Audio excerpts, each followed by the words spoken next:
हर हर महादेव, जय भोलेनाथ। नमस्कार, मैं साधना पांडे मार्गदर्शन पे आपका स्वागत करती हूँ।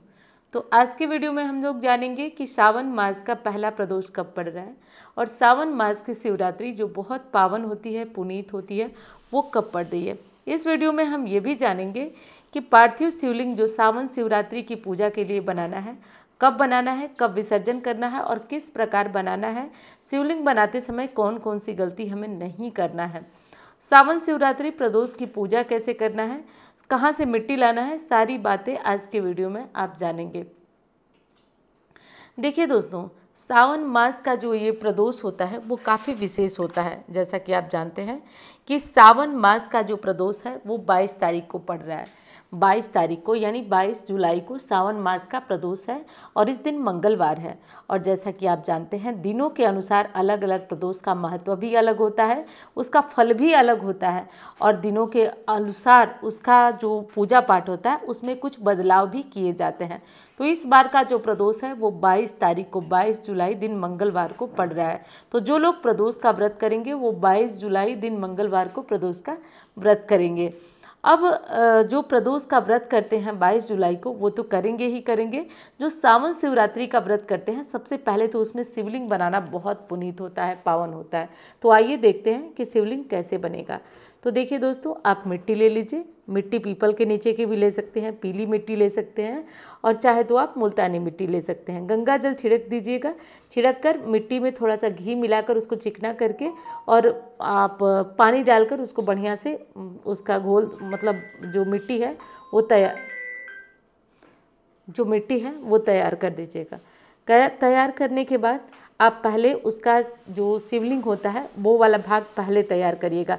शिवलिंग बनाने का यही सही तरीका है, तो ध्यान रखिएगा।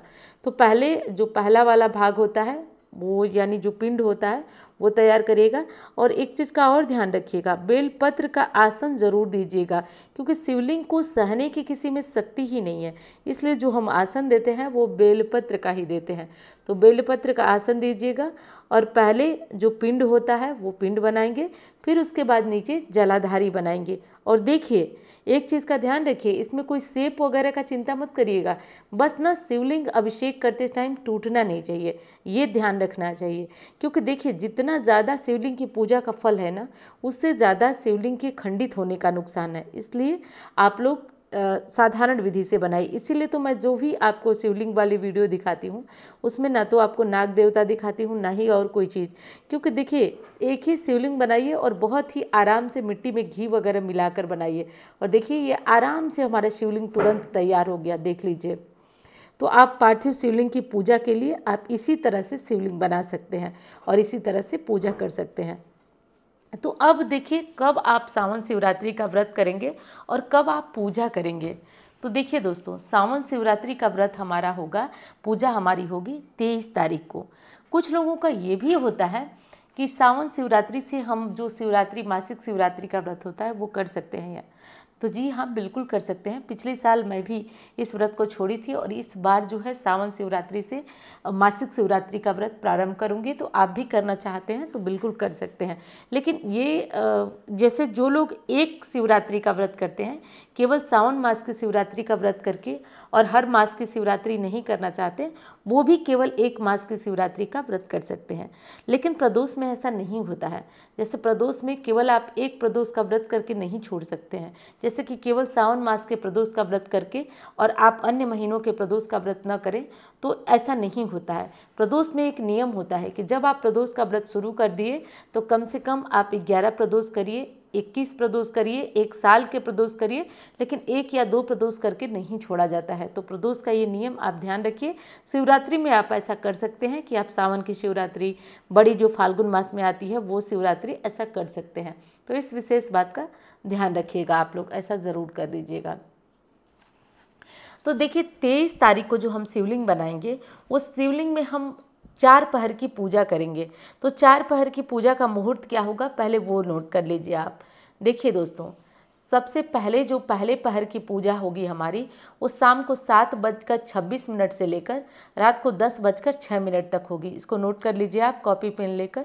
और दूसरे पहर की जो हमारी पूजा होगी वो रात को 10:06 से लेकर 24 जुलाई की रात को 12:46 तक होगी। यानी कि 23 की रात को जब हम पूजन करेंगे तो रात को 12 बजे के बाद AM लग जाएगा, 24 जुलाई हो जाएगी। तो ये जो है आप 24 जुलाई की रात 12:46 तक पूजा करेंगे। तीसरे पहर की जो पूजा करेंगे वो 24 जुलाई की रात 12:46 से लेकर 3:27 तक करेंगे। वहीं पे चौथे पहर की जो हमारी पूजा होगी वो 24 जुलाई को सुबह 3:27 से लेकर 6:07 तक होगी। तो ये जो है वो ध्यान रखिए आप कि प्रदोष की पूजा का आपका शुभ मुहूर्त है, जो कि आप नोट कर लीजिए। 4 पहर की पूजा जो भाई बहन करना चाहते हैं है तो बहुत पावन पुनीत। देखिए बताना तो बहुत कुछ चाहती हूँ, लेकिन एक लिमिट होती है, एक बाउंडेशन होता है कि हमको इतनी ही देर में बोलकर अपनी बातें ख़त्म करना है। तो सावन मास की जो ये शिवरात्रि है वो बहुत खास है, बहुत विशेष है। तो आइए हम लोग जानते हैं कि कब आपको प्रदोष का जो पूजन है वो किस काल में करना है। तो दोस्तों 7:32 से लेकर 9:28 तक प्रदोष के दिन 22 जुलाई को आप पूजा कर सकते हैं। प्रदोष काल का शुभ मुहूर्त है। बताना बहुत कुछ है और टाइम जो है हमारा कम है, इसलिए इन चीज़ों का ध्यान रखिए। अब एक चीज़ और बात आती है कि जो पार्थिव शिवलिंग का पूजन करेंगे तो वो पार्थिव शिवलिंग कब बनाएंगे। देखिए 2 तरीके की पूजा होती है। एक तो ये होती है कि आप हर पहर में पूजा न कर सकें तो केवल शाम के टाइम पार्थिव शिवलिंग बनाकर पूजा करें, या एक ये होती है कि केवल निशीत काल में जो दूसरे पहर की पूजा होती है उस काल में आप पूजा करें। तो आपकी मर्जी है, आप चाहे तो चारों पहर में कर सकते हैं, आप चाहे चारों पहर में नहीं सक्षम है करने में तो आप शाम को कर लीजिए पार्थिव शिवलिंग बना करके, या फिर आप निशीत काल को रात 12 बजे बनाकर कर लीजिए। तो ये टोटल आपकी इच्छा के ऊपर है।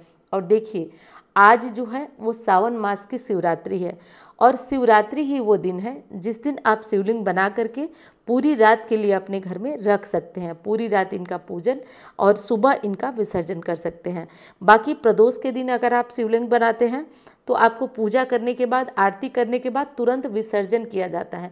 कैसे विसर्जन किया जाता है मैं सावन की वीडियो बनाई हूँ, उसमें आपको करके दिखाई हूँ, जिसमें आप जल्दी ही देखे होंगे। नहीं देखे होंगे तो आप उस वीडियो को देखिए, उसमें विसर्जन किया जाता है और आप आरती करने के बाद तुरंत पार्थिव शिवलिंग का विसर्जन कर सकते हैं।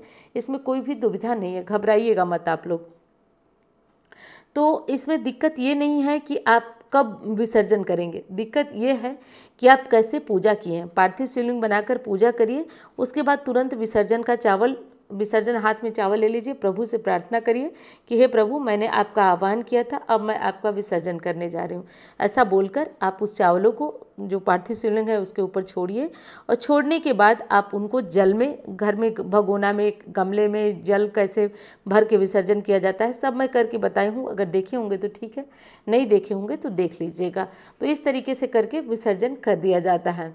और पार्थिव शिवलिंग कैसे बनाई ये तो मैंने बता ही दिया। पूजा का शुभ मुहूर्त भी आपको बता दिया, 4 पहर की पूजा का भी शुभ मुहूर्त बता दिया आपको। अब बारी आती है हमारी कि आपको और इस व्रत में क्या खाना चाहिए। देखिए दोस्तों सावन शिवरात्रि है, अगर हो सके तो आप इसमें साधारण व्रत रहें, बिना कुछ खाए पिए, मतलब बिना कुछ खाए पिए का मतलब बिना अनाज खाए, क्योंकि इसमें अनाज नहीं खाया जाता है। लेकिन हाँ, जिनसे नहीं हो पाता है, शरीर नहीं काम करता है, वो सीधा नमक सावन शिवरात्रि में खा सकते हैं। प्रदोष में कोशिश करिएगा कि नमक न खाएं, इस विशेष बात का ध्यान रखिएगा। प्रदोष में नमक नहीं खाया जाता है, अनाज भी नहीं खाना चाहिए। लेकिन कुछ लोगों की शारीरिक क्षमता गड़बड़ होती है, नहीं कर पाते हैं, तो वो शाम को खीर वगैरह बना करके प्रदोष के व्रत में खा लीजिए। मासिक शिवरात्रि में या सावन शिवरात्रि में ये नहीं खाया जाता है, तो इस विशेष बात का आपको ध्यान रखना होगा। अब बारी आती है कि सावन शिवरात्रि और प्रदोष व्रत करें कैसे। तो देखिए दोस्तों, सावन शिवरात्रि और प्रदोष व्रत दोनों व्रत लगातार ही आते हैं, क्योंकि एक त्रयोदशी को होता है और एक चतुर्दशी को, शिवरात्रि चतुर्दशी को होती है। तो इस दोनों व्रत को आप नियम से कर सकते हैं, और अगर एक व्रत करना चाहें तो आप एक प्रदोष का कर सकते हैं या एक शिवरात्रि का कर सकते हैं, या दोनों व्रत पहले से करते आए हैं तो बीच में आप 1 गिलास पानी ले लें और 1 गिलास पानी को पारण का भाव करके शिव जी के सामने बैठकर पी लें, तो आपका अगला व्रत शुरू हो जाएगा। अगले व्रत का आप संकल्प कर लेंगे और अगले व्रत आपका मान्य होगा। तो 1 गिलास पानी पारण का भाव करके कि हे शिव जी, मैं आपकी जो प्रदोष का व्रत था उसका पारण कर रही हूँ, तो या कर रहा हूँ, तो इस तरह करके कर लीजिएगा। अंत में आप अपनी पूजा प्रार्थना का जो क्षमा प्रार्थना है वो क्षमा प्रार्थना मांग लीजिएगा शिव जी से, और करके इस तरह से अपना पूजा प्रार्थना कर लीजिएगा। इस व्रत में विशेष ये भी हमें ध्यान देना होता है कि शिव जी का नाम स्मरण होते रहना चाहिए। तो चलिए मिलती हूँ अन्य वीडियो में।